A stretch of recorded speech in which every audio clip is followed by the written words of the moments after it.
So many strong ideas, he's creative to the core. Evan White, cause he's been at it for 20 whole years with plenty to show for his illustrious career. So if you're looking to grow your brand, then Evan White is here. Cause talent tech PR is sure to take you very far. The HR tech space has a fresh face, and it'll make your brand a star. Spinning straw into gold and taking flight, you'll be soaring through the sky at incredible heights with talent tech PR from Evan White. It's been stuck in my head since it's been stuck in my head since Vegas. Well, welcome back. Good morning. Good morning. Happy Tuesday morning.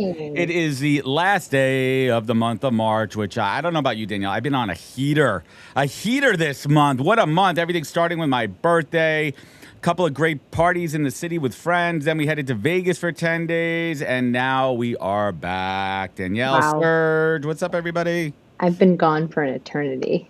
Yep. Still not home.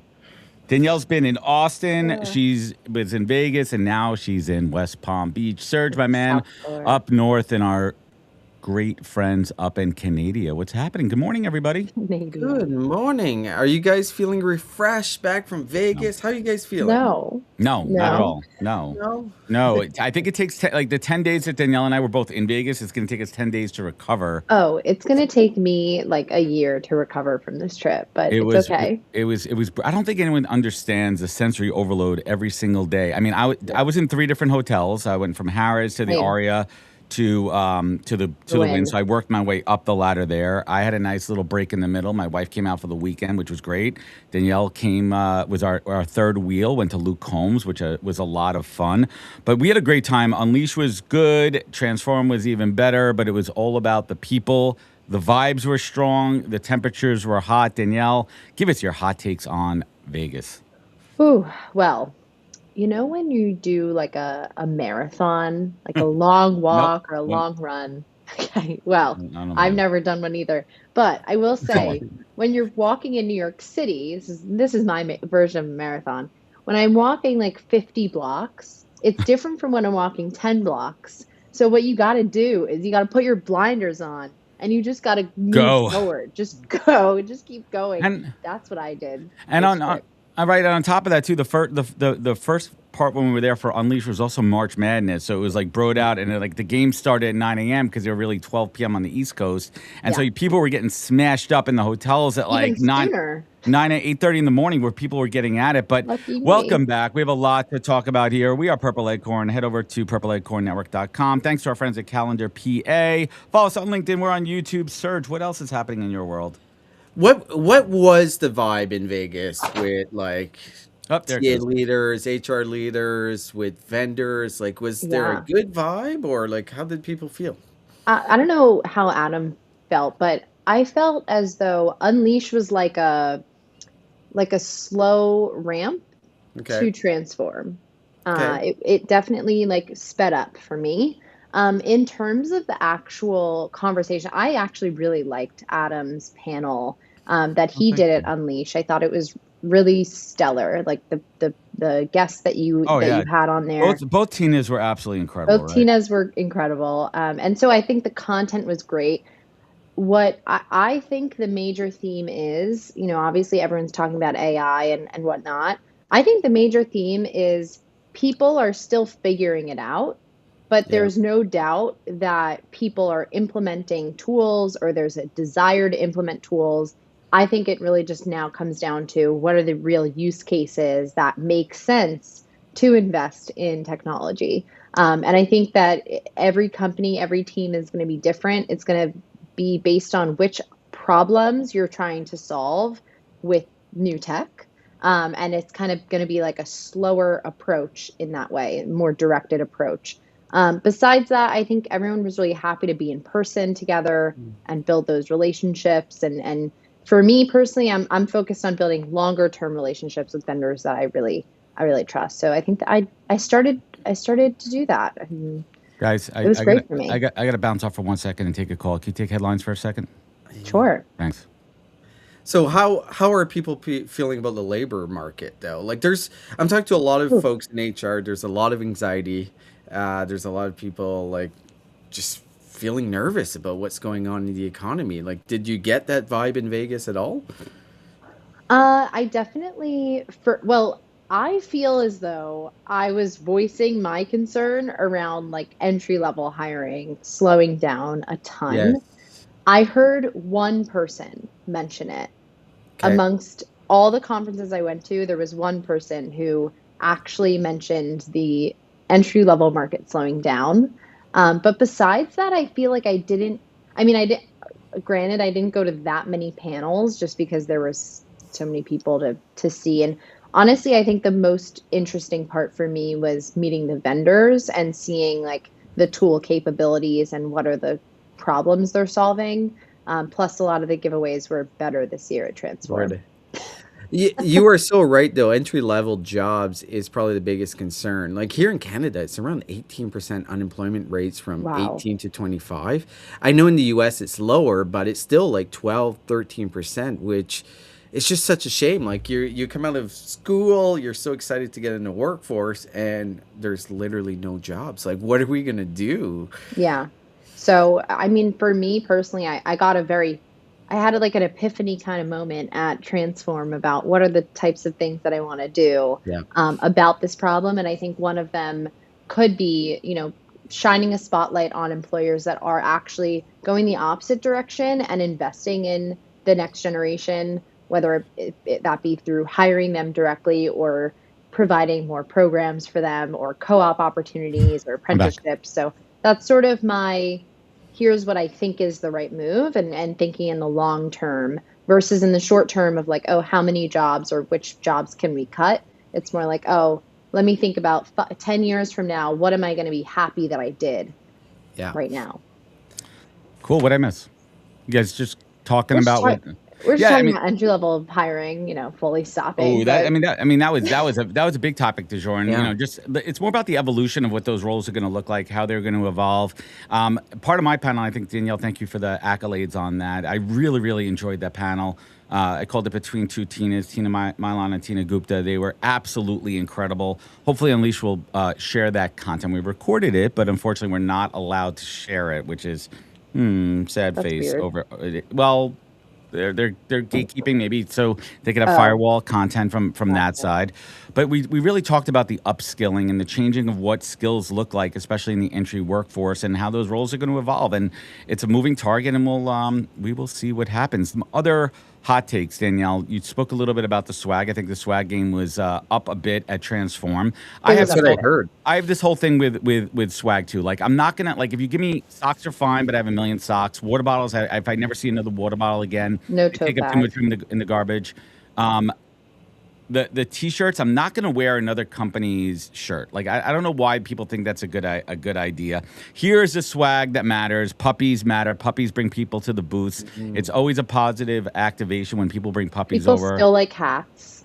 I don't think they like hats at all. It's another thing. I'm not going to wear another. I have a million hats. I'm not going to wear another company's hat. I did get it. It depends what it is. It depends what the hat is. If it's a top hat. If it's a hat that says hat, I think people will like it. Yes. Don't put I think Greenhouse does a good job with their hats because there's not a lot of branding on it, which is I got a face mask from Sparrow. I thought that was a great one. 2 face masks, thank you very much, for rejuvenation. Okay.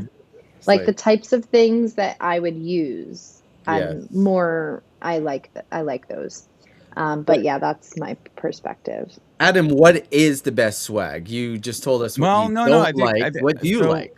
Ooh, that's a really good question there. So I like a good pen. But the only way to tell with the pen is like after the fact. Good swag. So I did I don't know who it's from, but I got this pouch. It's a really nice leather pouch and it's about this big.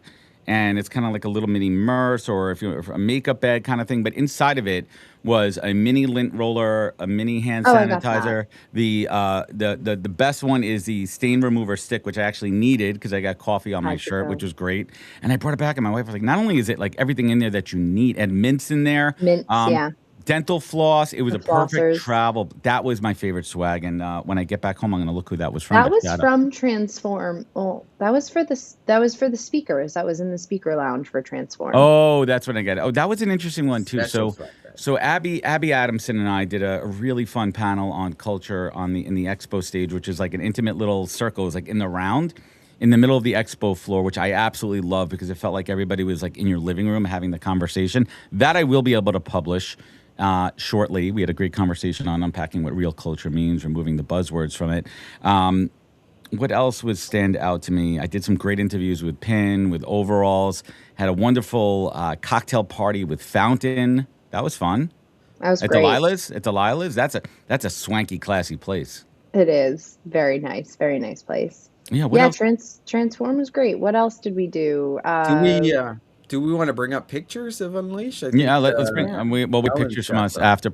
So here we go. On the right is Danielle and I. My wife took this one at the Luke Combs concert in our special section there. You see my panel fell off, Alan. See, I told you missed it. It fell off over here. It almost hit me in the head.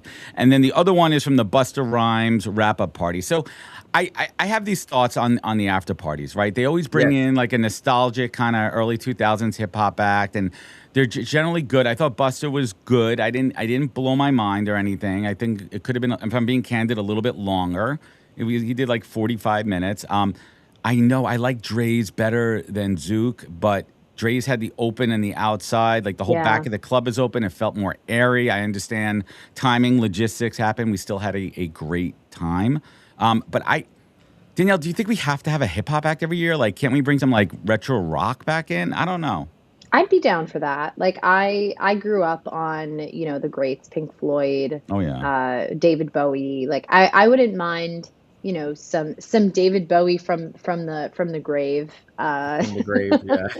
But no, I'm definitely open to other things.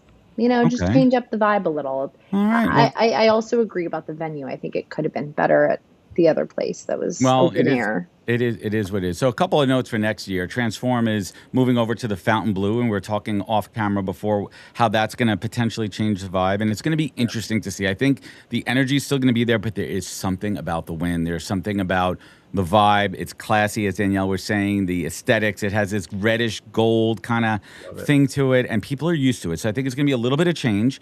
There might be a little bit of a learning curve, not a learning curve, a vibe curve, but I think we're going to be okay because it's still about the people. It's still about, the connections. And Unleash is doing something similar. Unleash will be moving down to Miami next year, but here's the rub. Guess what? Unleash is going to be, I believe, the same week as Transform, the same exact week. So you have Vegas versus Miami. It's going to be a head-to-head battle. And this is something that we're going to keep an eye on as an industry. I mean, I don't know the politics behind it. I don't know the reasoning behind it. Are we going to see an East Coast, West Coast hip-hop battle? Are big vendors going to send one team to one to another? Companies are going to have to decide, hey, where do we put it? Which basket do we put our eggs in? That's something we're going to keep an eye on. We have a couple other fun events coming up. I know SHRM National, SHRM Talent, a whole bunch of other things are in the hopper. We have Nebworth, our good friends over at RecFest. Nebworth's coming up in early July. That should be fun. And guess what? They have a new stage. They have a talent stage. And guess what? By what's the date? By today? Today's the last day for only £99. Get involved. Your early bird tickets. Let's move the camera so you don't see my hole in the wall over here. There's talking about Pink Floyd. There's the wall right there. The wall's coming down, Danielle. Yes, another brick in the wall has just fallen off my. All in all, it's just another brick to my head. But let's keep the show going. It's time for headlines.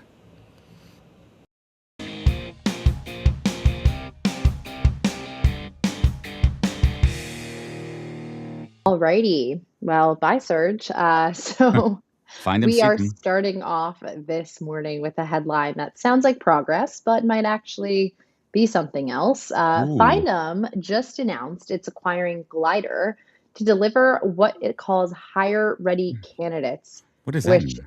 I guess is positioning itself to disrupt the $650 billion staffing industry. So it sounds like maybe some efficiency, pre qualified candidates, faster hiring. But Josh Bersin has pointed out that we're Who? moving toward, yeah, who? We're moving Never, toward a world. never seen him on a stage at a TA Never event. heard Never, him at ever. all, ever. I've never heard that name. We're moving toward a world where systems are doing more of the decision making before humans even engage. And so this brings up a kind of a bigger question. So are we really improving the hiring quality, or are we just narrowing the funnel earlier and calling it innovation? So Hmm. this is the headline of one of the headlines of the day. What do we think about this? Well, a couple things here. One of the other big takeaways from Transform and Unleash, there's consolidation, right? I think there's a lot of acquisition happening where platforms are starting to acquire other pieces to complete them, whether it be an AI interviewer scheduling tool, sourcing tools coming together. So going from point solutions to more end-to-end platform solutions. That's a big thing that we saw out there. So we're still in the gold rush. I mean, it was on. Gold rush was on at Unleash and Transform. I felt like every company was doing the same thing. Yeah. And, I would walk around and be like, what makes you different? What makes you different? Oh, our AI is different. Our algorithm, our Rubik's is different. Our this, that. I'm like, no, it's all the same. It's all the same. I really did not see differentiations. The pieces I like to see is when companies started to niche down into industries. I thought that was smart to say, no, we're focusing on tech. We're focusing on, only sales, and going deep into really fine tuning your platform and your algorithm for a specific vertical. That's something Yeah. I'd like to see versus being everything to everybody. But it's a buy versus build mode. I think buy Yeah. versus build is a big theme. I think that these platforms are trying to be a catch-all, right? Because when there's so much innovation happening and that people are investing in new tools and willing to try things out and be patient, you're then more motivated to capture that attention. And I think that's why we're kind of seeing this desire to be everything to everyone. And I think you're right. The more correct approach, and I think the approach that actually lands with people is that targeted, oh, this is the challenge that we're known for solving. And when you do that really well, then your clients are going to trust you to do the other things, right? They're going to trust you to kind of solve their other challenges. Yeah. That's the approach that I've seen work within any tech space, any B2B SaaS space that I've been watching over the past 2 years. Right. But when it comes to using the AI tools for sourcing, what I really want to know is, are you just scraping LinkedIn? Right? Are you just scraping LinkedIn, or how are you triangulating all of your data sources? Where's it coming from? Because guess what? The second that LinkedIn says no dice and shuts that wall down, game over. So where's your database coming from? Where are you triangulating through GitHub, through tech Twitter? Like where are you getting your candidates from, and how are you reaching out to them? Because I'm seeing a lot of the same, and it's starting to hurt my eyes. Yeah. I mean, this is where like the whole, I know you were kind of involved with the Web3 movement, but I feel like that's where that whole movement and that whole idea of having, a blockchain where you can Decentralized. store data, about a candidate or about someone's projects that they've done, their accomplishments, and be able for them to be able to take that like it's a wallet, right? And take it to the Well, next job or apply to jobs with that. yeah. That was something I've never quite given up on. No, not at all. And it's this idea. It's so funny. I look back to about 6-7 years ago. I was doing 6-7. I was doing an interview with my buddy Joe Mullings down in Florida right before the pandemic, and he started talking about this idea of the resume locker, right, which is original blockchain conversation where it stores and verifies your employment, right? Like I worked at this company from this date to this date, and this was my title, and it's verified. We need to see more of this coming back where candidates have ownership of their career. And it's not, I don't say it's a resume killer. I don't say it's a resume replacement, but in this world of fraud, right? Because that was the other number one hot topic aside from AI was fraud. How do we use our data and own our data and have it trusted and verified to go to an employer and say, here's my verified background? And maybe with the rise of so much fraud in the industry and people showing up and it being deep fakes, maybe this will be kind of the fire that we need to restart that conversation. But who knows? I haven't heard it yet. Who knows? What's our second story? Well, congrats to Find them. We know those fine folks over there. Congrats to Natalie and the squad. That's a great acquisition. Ooh, what do we got All here? right. Our second story today, we are kind of zooming out a bit. So a new report on HR trends for 2026 makes it clear that work isn't evolving gradually. It's being fundamentally reshaped in real time. So AI is accelerating and employee communications expectations are shifting and organizations are really trying to keep up with both of those things. And so as Josh Burson, our resident Keynote person speaker. in the Resident keynote industry speaker. for life, he often talks about that we're in this moment where companies are redesigning work faster than people are able to adapt to it. And that's where we're really seeing tension because companies are optimizing for efficiency and speed and output, but employees are also still looking for that stability and growth and clarity in their roles. And so those two things aren't naturally aligned. And so the question isn't really about how work is changing, but really whether HR can handle and actually reconcile these two things coming together. Or if we're heading for a deeper disconnect, like more freelancing, more gig economy. Yeah, I mean, there's so many things to unpack here. I think that the other theme coming out of Transform and Unleash was, yes, now AI is adopted. We're using it. How are we using it? Where are we using it? Where should we use it?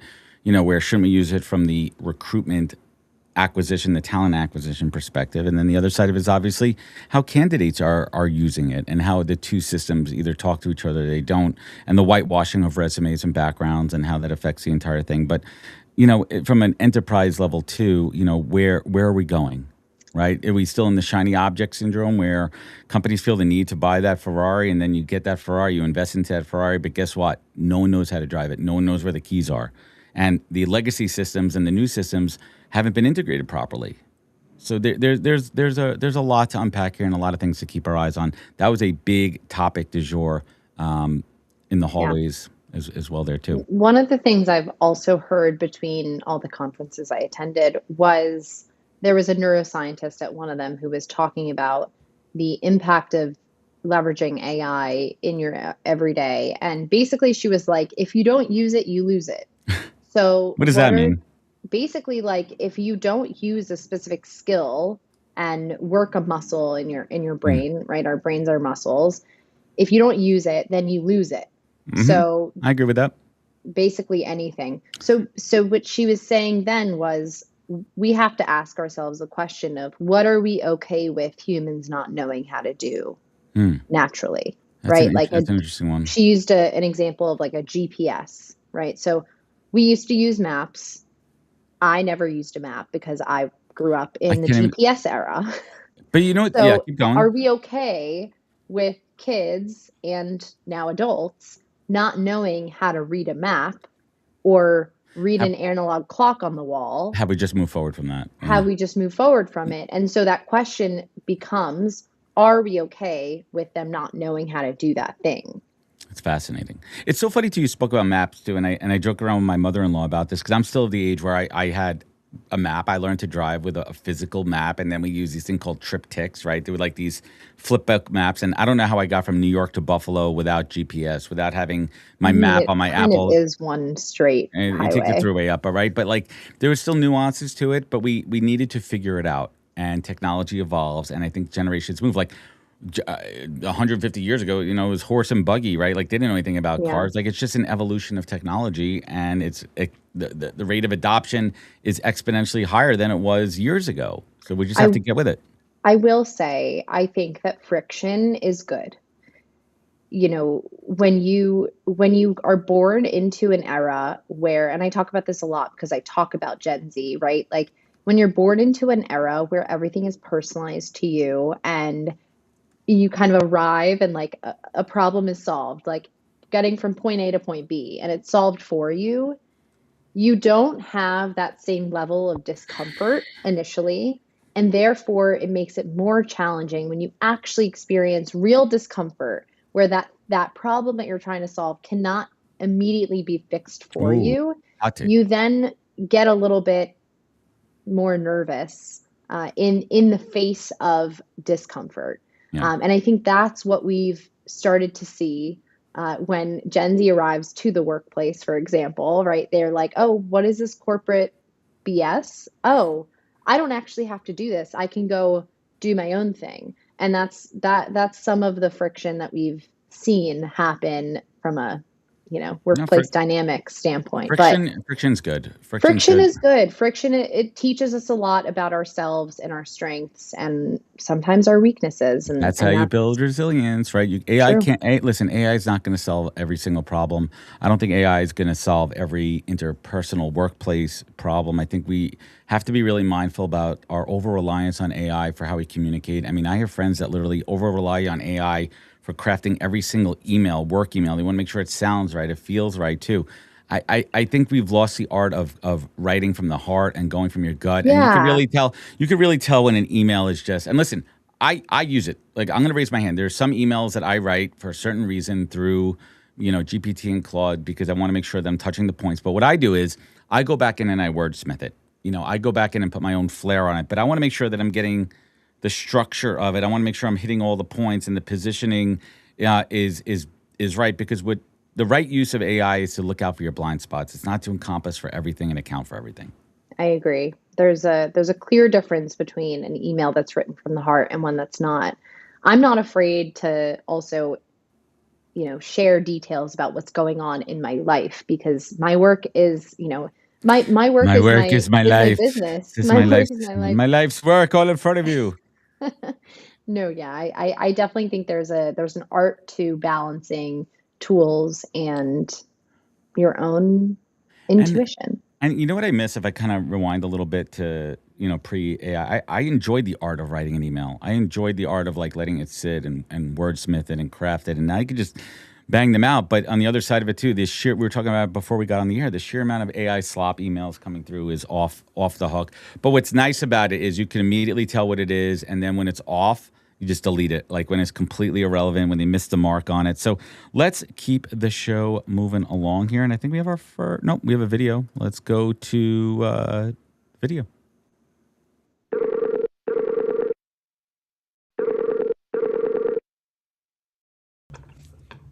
Hello, welcome to the show. It is so great to have 3 guests. I think this is actually a record breaker for us. We've never had 3 guests on a panel, so this is exciting for me and challenging and amazing all at once. Hello. So welcome to the show. Can we just let's run down a line who's closest to me, so that's Karla. And can you just share your name, and I'm going to steal from Adam's playbook again, what you do best? Oh, you might be on mute. I can't hear you. Okay, let's start with Nadia then. Okay. Hi, Danielle. Good to be back on this show. My name is Nadia. I'm the founder of Nadia Murdock Fit, and this is the MPR team. We have come together today to share our magic. What do I do best? I think inspiring other people. Love it. Yeah. Awesome. Stephanie. Hi, thank you for allowing me to be on the show. So jazzed to be here. My name is Stephanie Rubinato. I have a media content photography video production company, Stephanie Rubinato Media. I work also with this lovely team, MPR Circle. And what I do best is bringing people together. Yes. Delicious. Yay. Awesome. All right, Karla, take us home. Okay, so I have the volume back. So I am Karla Paciello, and I co-own a food retreat company with my husband. And what I do best is probably feeding people. That's what we do. We like to get people around good food, good times. That's what I like to do. I love that. They say, what's that quote? They're like, the way to a man's heart is through their stomach. I think the way to anyone's heart is through their stomach. So you already have mine. Well, I love what you do. But before I sort of jump to that, I'm going to let you, whoever wants to take the question of trying to share, what really is the essence of what you three come together to do best. Yeah, I'll take the lead. So Stephanie said she's a great connector, and that she is, and that's the reason why the three of us are here today. Stephanie and I connected on a women's group, and we just did a coffee chat, and we were talking about burnout and wanting to create legacy and impact others. And she's like, "You need to meet someone else." And it's the conversation she had with Karla, and she connected the three of us, and that birthed the Italian Reset and MPR Circle. And it's a retreat addressing burnout, which is not a trend, it's not a fad. It's very necessary to pay attention to it. And so Steffi and I have gone through our own burnout. Karla has her own version of it. And we wanted to take the lessons that we learned through our experience and give that to others. Oh, I love that so much. I personally have gone through my own version of burnout after a toxic workplace, which I think is a common story. Can I ask, when is often like the break? I know it looks different for everyone, but like, what do you really think is the breaking point when someone might want to kind of take a look at their life and say, I think I'm burnt out, or I think I'm ready to go on an Italian retreat. I love that idea. I'd like to do that every day, but I'm curious to hear, like, what is kind of that point that you guys often hear from people who come to your retreat? Stephanie, you could take it. Yeah. I hear a lot of people say, I am tired, like physically tired, mentally tired, emotionally tired, that they can't, the strength to wake up and be responsible either for themselves, for others, for work responsibilities is so draining that it's taking every ounce of energy for them to just function, to just move through the day. And I think at that point is where people want to check out and just say, I can't be involved in any of this anymore. I just need to literally shut the blinds and close the world out for a little bit. And I feel that is that point where people are like, how move into a new space where I don't get and feel as tired every day. Yeah. Yeah. I think with some of my clients too, piggybacking, they physically feel it, which is like, they feel the tension that just doesn't go away, the brain fog, the headaches, the lethargic, same thing as what Steph was saying, tired. And like, I feel like a lot of the times we just put band-aids on that. We up the coffee or, up the caffeine and don't really just address what the root cause is. And that's why so many people deal with it for so long, not even realizing that they're dealing with it. Yeah. Yeah. And I feel like there's also a certain level of numbing that we do collectively as a society, right? We say, oh, well, my boss, they're not that bad, right? Like that's kind of, it's normal for me to be yelled at every day, right? And we kind of put that Band-Aid, like you're saying, on it. When in reality, I feel as though my generation shows up to the workplace and they're like, what is this BS? Like, what? I did not sign up for this, right? And then they kind of, a lot of the time they'll just self opt out and either like quit their job or like demand better. Right. And I think that I've noticed other generations sort of, again, like say, oh, like kind of normalize it in a way. And I think that's because we've conditioned ourselves to kind of fight through it, right? Like, oh, it's not that bad. I'm curious, Karla, what do you see as the direct link between nourishment and healing? And how does someone go through the transformation throughout a retreat of like, maybe like, how does their relationship to food kind of change? I'm really curious. Oh, okay. So when they decide that they want to come to us, right, they're, sometimes at a breaking point. They're tired. They want, a new experience. So they come and we give them, like beautiful displays. We serve them. We make them feel, at home, calm, loved, appreciated. And that makes them feel good, makes them feel relaxed, rest their mind, it gets their energy level up. And of course, good food in Italy Oh, always helps. nothing So better. course, it's a good thing. So, yeah, like we bring them together and, nourish them, with food, of course, but also, take care of them, make them feel, like they are, good at, whatever it is. We make them feel special. I love that. And so I'm curious, can one of you, I don't know who the best person would be. Again, we haven't done this before. Can you kind of walk us through like a typical day in the life of this retreat? I'd like, personally, this is a selfish question because I would like to experience a day in the life of this retreat. Um, I'll have Stephanie do that because if you didn't know, Karla and Stephanie are calling in from Italy. So they will give the Oh take my on gosh. living the Italian life. But I think the most important thing, me being here in the States, is slowing down, right? And the girls, we always talk about it on the call, and they're like, oh, they're just slowing down.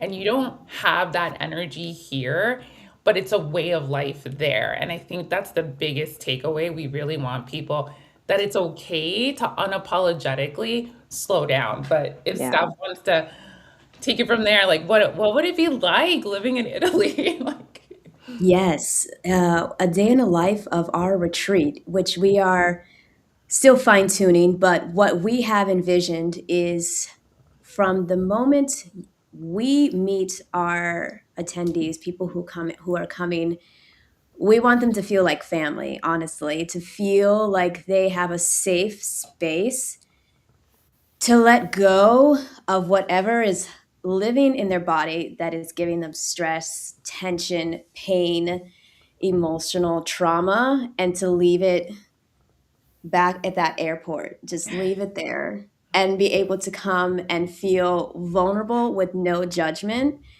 and that you are seen, you are heard. We get to know who you are individually, and we want to bring more relationships building as you get to learn about the culture of Puglia, where our retreat will be, what types of food there will be, the experience of nature and the nature signs of water, earth, air, experiencing that as a physical way to relax. And so I feel like water is this is therapy in a way, like being near the sea, being near the ocean, being near a pool, even snow, like whatever it can serve as something that can help release some of that and bring a new renewal inside. So we definitely feel like that is a foundation of having everyone feel safe and warm, like they're wrapped in a hot blanket, not super hot, of course, in a warm, cozy blanket where you get to just snuggle and feel like if you want to cry, you can cry, and if you want to just scream and just rage, whatever, you can do that too. Like we want those emotions to be able to come out and feel like you can release, and then joy and laughter as well, because we do want you to have fun. Oh, that's so great. I just listening to you speak about this, I'm like, all right, sign me up, or I feel like I'm being wrapped up in a blanket right now. So thank love you for that. that. Love Just to kind of get a little bit of a sense for people who maybe can't come to a retreat or feel they can't come to a retreat right now. What are like the maybe like share like maybe like one daily action or intention that you might be able to set. I think of, daily dance parties for me. It's something that's kind of a little bit easier to grab that doesn't require you to get on a flight today, Mm, what is one thing that people can start incorporating? And we'll start with Karla, but I'm curious to hear from each one of you about that. love that. Okay, since I'm food obsessed, Yes. I like to cook a good meal. Just relax with any kind of ingredient that I want, sweet, savory, both, anything. I grab what's in my kitchen, I invent something, and I just sit down and I just indulge. It Mm, takes me wherever I want to be. I'm in Italy now, but if I want to go travel to Mexico, I'll make a taco. If I want to go back to, I'm from Georgia, I'll make some okra or some cornbread, some fry bread, and I'm back home, right? So mm. I think, some good food, you don't have to get on a plane for that. You can make it. It's all good. True. I love making food. Love it. Awesome. Stephanie, what about you? Yes, I have really kind of also leaned into this, especially when I have wanted to travel to other places and be like, oh, I can't go there right now. What can I do right now in the moment? And it's funny, as you mentioned, daily dance parties. Movement for me is definitely a pillar in help me to feel grounded and feel a little bit liberated. So I definitely like to give myself a little bit of a cheer up. Let me put on some music that just like feeds my soul and gets me moving for the day. And I do a little dance party in my living room, or I'll call a friend and be like, you want to do a little dance party? And we'll just like both play some music at the same time and just groove, like, Love that. um, and yeah, that helps me to like kind of also get out of my head. I sometimes get very analytical and too much thinking about things. So to help get out of that is a helpful release. Yeah.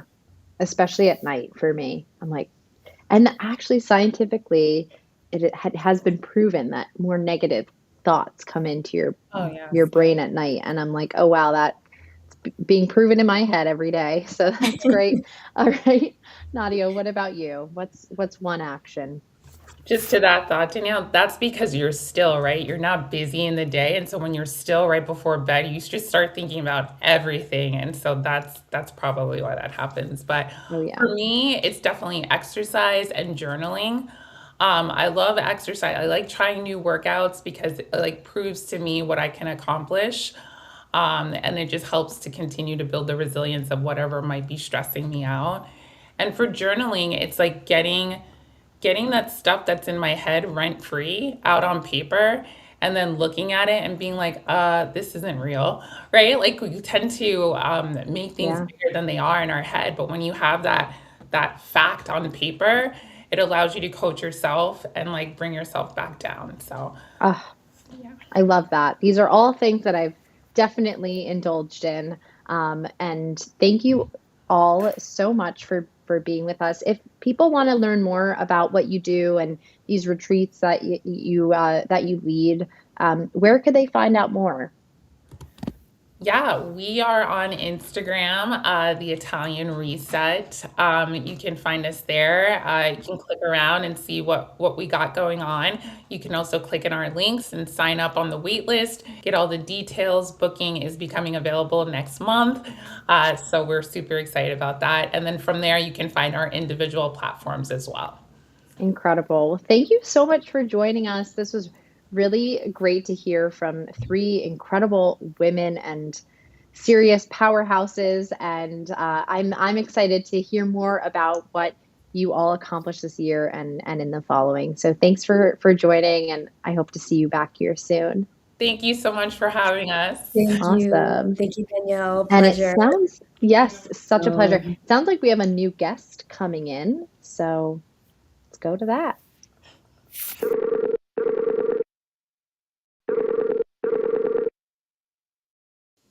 Hello, hello, hello. Good morning, Tami. How are you doing?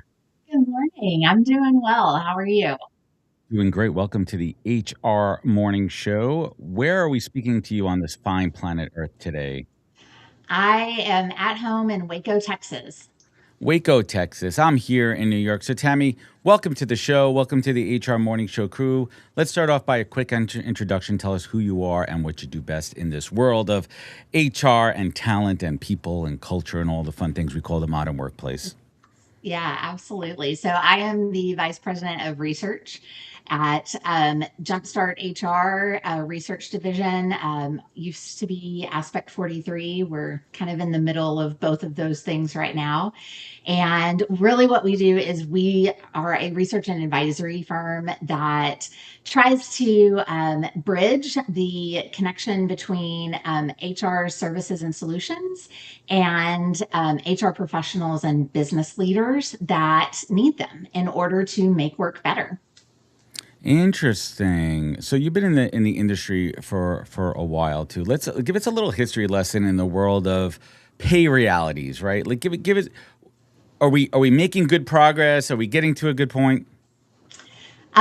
We are making progress in some areas. Unfortunately, we just recognized Equal Pay Day here in the United States, and we're actually declining in that. And have been for the last couple of years. And so what Equal Pay Day is that it is the day where women would have to work through the next year in order to make what men made the last year. So just to clarify, like you work, let's say in generalities here, folks. Right. In general, you would have worked through last year. I would have to continue working up until last week in order to make the same amount of money. And so that gap has actually been, we had been making great progress since 1963, which is when the Equal Pay Act became law. That's the policy. But the last couple of years, we've started declining in that, which is frustrating. How are we not making forward progress, right? With all the championing of DEI and pay equality, you know, the spread of news and information and conversations, you know, at an exponential rate. Why are we going backwards? I know. A couple of things. So the policy, the way I like to think about it is kind of there's three parts of this. There's the policy, which was the Equal Pay Act in 1963. Right. That's like, hey, we think you should not have this happen. Cool. Then there's the actual practice, which is putting that policy into action and also providing some teeth to the policy and some practices around like how do we make this actual a reality, which has been working. Pay transparency and pay equity are the pieces that are really starting to move that dial, which is great. And then there's the actual process. And the process is really where this is breaking down, and it's breaking down more over the last few years, which is the systems and structures that allow everything that impact all of those pieces to actually happen and work together. And so the process is really where it's the other factors. It's outside of the policy and the practices. It's the other factors, which what we're seeing is when external economic functions hit, the people who are most impacted by that are usually women, single home families, anyone dealing with daycare, adult care, and those external factors and that economic squeeze unequally impact women. And so that is showing in what we see then is the Equal Pay Day going backwards. So what levels are we seeing this at all levels, everything from entry all the way up to executive, or are there certain areas, certain levels where we're seeing a greater pay disparity? It really is kind of across the board. We see, because when we look at kind of the disparation there is that the executives, there's more men in executive positions than there are women. That changes those factors. That that influences those factors. It is more impacted in lower level positions because there are an unequal number of women in those positions in lower level positions. And so that's making it go up. And so, but what we are seeing, and one of the things that we're really looking at is that these economic factors are across the board. Organizations are really, they set pay strategies, but employees really experience pay realities. And that there's a gap there between what organizations want to be doing and how employees are actually experiencing things. And when the playing field across the board is unequal, it's just going to have a greater impact with the gender inequality. So I have a few questions, a few things I want to kind of break down into this. As somebody who works as a recruiter, I work with a lot of companies that have salary bands, right? And keep me straight here, but salary bands are meant to keep pay equity in line, and not just across gender, but if someone coming into a company who's been there for 3 years shouldn't be making less than someone coming in a new hire making 30-40% more than them. Right, that's one piece of it. How does that translate into the overall picture of pay equity with salary bands? Is that helping? Is it hurting? It's. I'm going to give you the very Please. Normal lawyer answer. It depends. I'm married to one. I get the same language at home. I get nothing related to compliance or equality is ever across the board usually. So it depends. It is helping, but the challenge is that you also are needing people with very specialized skills, and in order to get them, what we are seeing is that employees have and candidates have higher salary expectations than companies can provide. Employees have higher salary needs and higher market expectations than employers can provide, because employers are also feeling this economic crunch. And so it's causing a lot of challenges in keeping those things equal. And one of the ways that companies are looking at doing that is kind of doing this across the board, what is being referred to as a peanut butter spread of merit increase. Okay. And so you're spreading evenly across the bread to make you're spreading very amount of peanut goodness, right? Yeah, it's sticky, right. And it's just sticky across the board. In order to address a lot of these issues of economic realities, and then the companies having these same economic challenges of budget restraints. And when the playing field is already unequal, that spread just makes it even more unequal. Interesting. So let's talk a little bit about the research you guys are doing at Aspect 43, talking about emerging shifts. Like, what is precision? What's the precision over scale movement, right? Let's break that down a little bit and really understand how that's helping organizations really prioritize, high quality talent over volume funnels. Yeah, it was interesting. Y'all were talking earlier about the difference between getting a lot of candidates and then actually getting the candidates you need. What we're seeing in our research and our Insights at Work research is that 40% of companies are still saying that they can't find the talent they need with the skills they need. And so they're still struggling with this challenge of finding the right talent with the right skills. But they have all of this volume of applications. And so what we have seen the technology really do up to this point is focus on increasing that influx. And now we've got that, and there's this volume issue, and we're still not finding the right talent. We're having to sort through all of this. And so one of the movements that we are seeing in the TA technology is that they are moving toward how do we actually refine some of this through the funnel in order to kind of tease out those really great talent candidates, and do it in a way that is compliant and do it in a way that we can then look at pay realities and be able to target those pieces. Interesting. So let's talk about the way forward. Let's talk about some optimism. Where are you seeing, we could talk about the negative. We could talk about things going backwards and digressing, regressing. How do we move forward? Where are the bright lights? Who are areas, sectors, companies that are doing this well? And where are those lessons that we could learn to really, other companies could really pay attention to? Yeah, I think part of the very first step is to recognize that is to look at your company and make sure that you see if you have a pay equity issue. And one of the easiest, best, most accurate ways to do that is to invest in pay equity software.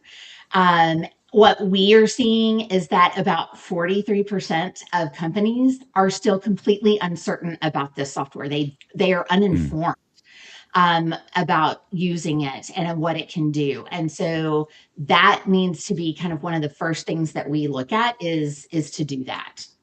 And I want to talk about you talking about software, but I want to talk about the human side of it too. Like you're a leading advocate for HR acting as a human expert. So all this AI in the world, we'll always talk about software.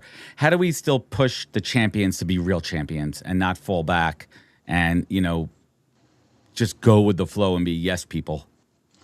Absolutely. The technology can be helpful, but only when it's used in the right way with a strategy and a talent strategy that looks at actual people and has people making context decisions and being involved. And so those are things that only humans can do well.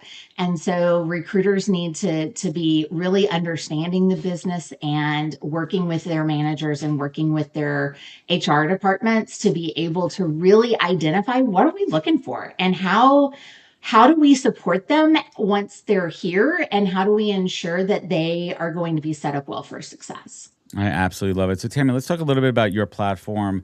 Where could folks find you? How do you continue to spread the word? Are you out on the talking circuit? Are you at the events? How do you spread the good word of pay equity? Yeah, we are everywhere. So we are at the events. We were just at Unleash and did both me and our CEO Joey Price did different sessions there. And then Joey was at Transform. We also have Joey's HR Lounge, which is a podcast that we talk about all types of different topics on. And then we are on LinkedIn. You can connect with me at Tami Nutt. I love it. And I got to spend some time with Joey. Joey was at my event on Tuesday night at Transform over at Fallon. We got a chance to catch up. I got some great content and clips I'll be sharing as well. So Tami, we appreciate you joining us on the HR Morning Show. Everyone out there, connect with Tami on LinkedIn, where you could learn a bit more and follow her journey across championing for pay equity. Tami Nutt, thank you for joining us on the HR Morning Show. Thanks so much for having me. Y'all have a great day. Thanks. I think it's time for Weather with Serge. Our Evan White. We want to give a big shout out to the man, the myth, the legend, the man himself, Evan White from Talent Tech PR. I mean, I could speak personally. I've known Evan for a couple of years. I would not be where I am in this industry without him. He is the consummate connector. He makes things happen. He knows who's, what, and can guide you through the world of talent tech. So I want to give a big shout out to Evan White and everyone out there. If you have any questions about what it's like to work with Evan, feel free to hit me up.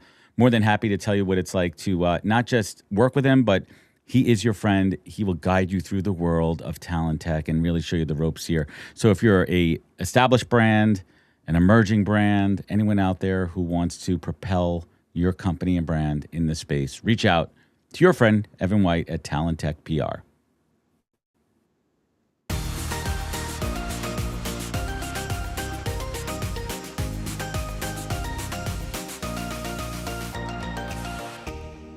Good morning, beautiful people. Today on the weather, we've got a cost of living storm rolling in and it's hitting your commute. I don't know if anyone has noticed, but gas prices have gotten insanely expensive, and suddenly that return to office mandate is starting to feel a lot more expensive. So employees aren't just annoyed about commuting anymore. They're asking a bigger question. Is this job even worth the cost of getting there? And that's where HR should be paying attention, because what we're seeing right now is that rising gas prices aren't just an economic issue. It's becoming a real talent issue. I know it's a employer-led labor market right now, but longer commutes will make everyone rethink their work arrangements, because some people can't afford to commute 40 to 60 minutes each way anymore. It's going to make them look for jobs closer to their home, and I don't blame them. So this is where companies need to be flexible. If we think about it, it's been around 2 years since the majority has returned to the office. I have a question. Is it working? Is it working within your organization? Because I think it's time that in certain cases, we need to rethink those policies, because the smartest companies right now, they're not asking office or remote. They're asking, how do I make sure my best employees are staying? So when commuting starts to feel like a huge pay cut, flexibility stops being a perk, and it really starts becoming a retention strategy. So my forecast for right now is cloudy with a strong chance of hybrid making a comeback. Let's get back to Adam and Danielle. Cloudy with a chance of hybrid. I didn't have that on my bingo card. You didn't have that, no? And let's so Danielle's wearing her Superwoman glasses here. These are her new Rec specs that she was rocking all in Vegas. This kept the Vegas funk. This kept the Vegas funk out of her eyes, and I think her compliment fishing went really well. Her compliment fishing expedition in Vegas went really well with these glasses. I like them. How I think dare they're great. you? No, They're I my love them. Shade glasses. All right. So you can't tell if she's throwing shade. You can't tell if she's indoor, outdoors. You can't tell if she's looking at you. It blocks UV rays, shade rays. It blocks all types of gamma rays, beta rays, hybrid rays. I mean, I don't know. Hybrid rays. Honestly, this story is freaking hilarious to me. Why? Because I had a crazy conversation with a CMO, which I have not shared the story besides on a podcast that isn't live yet. So this is hot. Let's share it. I had a conversation that was absolutely mind-blowing with the CMO of a Fortune 100 company at South by. And she and I were in conversation about, what's your policy around RTO? To which she said, we're 5 days a week in the office.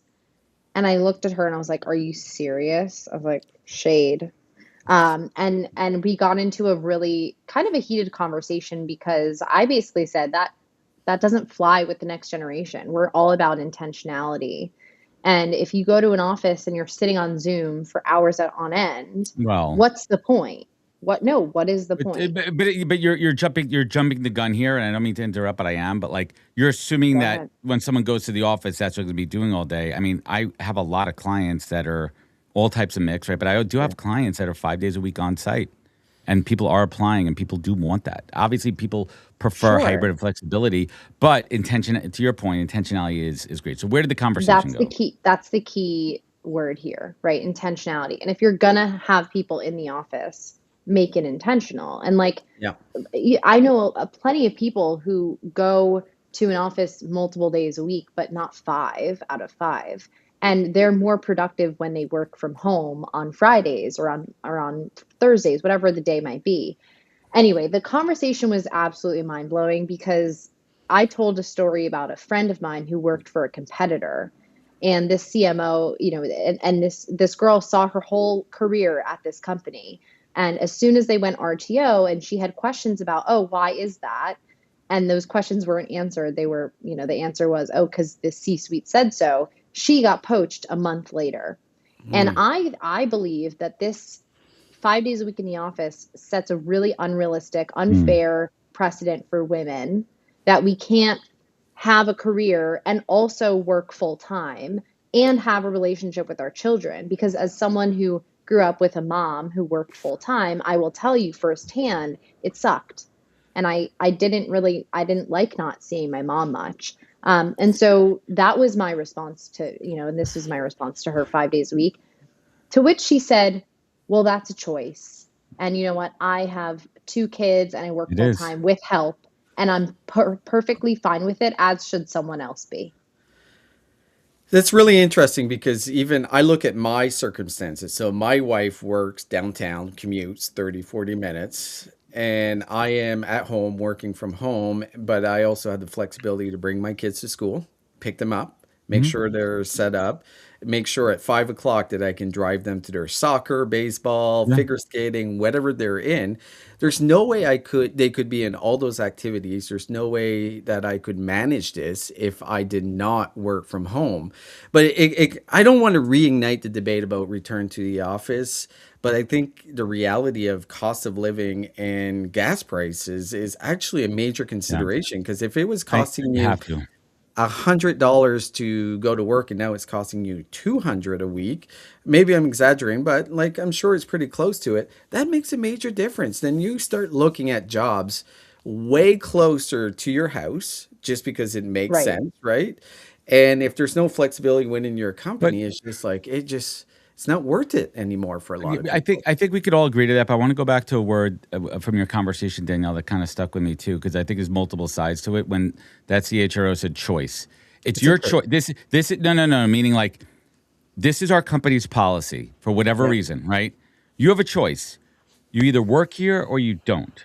And it comes down to these other thoughts of when I'm hearing, and I'm not saying it's right or wrong, of like entitled, like why should I feel as an employee? I'm entitled to a right to have choice and flexibility. Some companies, it is what it is, and that's their policy. Yeah. Looking at it just very black and white and not looking at it with any other things, like it's free will. You could work here if you I want. If understand you don't that. want that, you work somewhere else. A company doesn't have to bend to everything. Like that's their choice. And she's right. She's like, if you don't want to work here, this is what we do. The same thing when you see the companies out there, the startups are like, hey, we're in startup mode here. We work 80 hours a week. We're being very transparent with you that this is the environment we work in. We have a goal to accomplish within this company. If you're not open to working 80 hours a week, then this isn't right for you. What's wrong with saying that? I Yeah, I think two agree. things could be true at the same time. I think Yeah. that's true. And also, it creates less job opportunities for women who want to have I it all. It really I does. don't disagree with you, but And the burden the falls company on doesn't women. have to do that. And I'm just being, and of course I agree with that. Of course, like, listen, I'm lucky like Serge. I get to spend time at home and take my kids everywhere. My wife works full time in her office, but like, it's still at the end of the day, it's free Yeah, will. for sure. It's still Yeah. free will. The I company do doesn't think have to do though anything. Whether I that agree with most it or not, it's free will. That's fair, but I do think that most women who go into marketing are not thinking, "Oh, I'm going to work from the office full time every day." Like most people who go and get their pilot's license are ready to go work 5 days a week in person. It's different when Don't don't forget you choose a pre-COVID, almost career. every single company was on site 5 days a week. COVID threw this all into a Yeah, curve for better or I worse, am right? talking Remember when about summer people Fridays who used to are be the choosing their perk, right? careers now. Like it changed. But Yeah, I'm the just saying it's free main will. argument here I don't is disagree with you that it should be. I want to call out the risks to companies, right? Like if you are very stringent with your policies, be afraid of losing your top employees. And I agree, That's Adam, fair. with everything you said as far as like it is a choice, but also for organizations, like your top employees have choices as well. And if Exactly. you don't And want it's to lose important. them, Yeah. flexibility is Agreed. absolutely key right And now. and and that's why it's such first of all, we're talking in such generalities. We're talking about there's some industries where For yes, you sure. physically need to be in an Totally. office or a facility or a hospital or medical, right? We're just talking like broad strokes here, but all these points are valid. That's why it's a continuing conversation with so many different angles. There's no right Yeah. or wrong answer, but to your point, Danielle, like companies, if they want to keep the best employees, if they want to be mindful of working parents and they want to, be flexible, then they need to be flexible. Well, I will say, going back to the story of that Serge brought up, the one kind of sentence that stood out to me was gas prices are rising at a time when companies have been pushing for more in-office attendance and employees have been largely dissatisfied with their commutes. What this story says to me that employers are thinking about, oh, should we require 5 days a week in the office right now or a full time or whatever the RTO policy is, signals to me that the employees still do have some control and it's not entirely an employer-led market because you can't force people to do something that makes literally no sense, right? Like people at some point are going to question it and challenge it and say, are you sure this makes sense? Because it's costing me and I don't know if it's actually Mm. worth it. And I think that's the interesting part for me, is that we're starting to actually see some pushback against this RTO makes no sense RTO, right? Yeah. And I'm not saying every RTO policy makes no sense. I'm just saying the nonsensicalness of, oh yeah, come to the office, it takes you 2 hours to commute, and it also costs you money. Yeah, it's a bit of a power. I think it's a bit of a power play with some companies. I think that there's a control thing that's part of it. I think there's justification of real estate costs, and then there's genuine reasons for RTO where companies truly believe in in-person collaboration, because there really is a thing to that, and I will fight anyone to the death on that. I'm not anti-RTO. You know, I'm just pro intentionality. I agree. I think we're on the same page here. So let's bring this show home here. We are all back. The good times here for everyone out there. Remember, thank you to Talent Tech PR. Thank you, Calendar PA, for their support. Remember, follow us on LinkedIn. We're continuing to grow. We're here every Tuesday morning, except for the next couple of weeks. We're taking a little hiatus for the holidays here. I think we are back on what? We're back on the 21st. We're back on the 21st here. Everyone have a wonderful, wonderful, happy holidays or time off, whatever your holiday is, whether it's not your holiday, whether you have spring break, whether you don't, whether you're working, whatever you're doing, just enjoy yourself. Find out more at purpleeggcorn.com. We're a podcast. We're on Spotify. We're on Apple. This is the HR Morning Show for Danielle, Serge, and the crew back in the truck. Alan and team, thank you so much. Take care, everybody. Be good. Bye. Bye-bye.